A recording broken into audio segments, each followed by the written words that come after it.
You know, when you think about our differences, usually we don't have a particularly hard time recognizing that we're different than our spouse. We're different than the opposite sex. But we do often struggle to appreciate those differences and to try to work together in cooperation and to rule together and to refine and to leverage what we can be together. Instead, we end up competing with one another. That's why this week's message was called The Predicament of Marriage. Not the problem of marriage, although the problem comes along and exacerbates the predicament. The problem of marriage, remember, was our first week in talking about marriage. The problem of marriage is our selfishness, our sinfulness, which can definitely affect the predicament of marriage. The predicament is this, that we're different.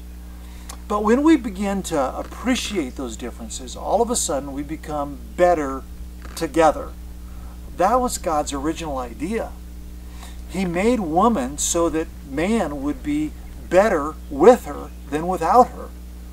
When we appreciate the opposite sex and what they bring to the table, it makes us, if we're on the man side of the equation, more sensitive, more relational, more willing to work for the good of the home. When we can embrace our differences, we become better for that. It's interesting that scientists have actually done a lot of research on male and female brains. One study showed that there are up to 100 differences in the male and female brain. I mean, that just tells you from science that there are differences. But we have to learn by the Spirit on how to cooperate with those differences. So my assignment for you today is, I want you to have a conversation, if you're single, with someone of the opposite sex, and just make a list of things that are different about you. What's different from you to them? And then, if you're married, make a list of your strengths. Do you have the same strengths, or are they different? Do you have the same weaknesses, or are they different? And then, if you are indeed married, I want to encourage you. Ask yourselves, how are you leveraging each other's strengths so that you are better? In the process, it's going to be required that you be a good listener, to listen well.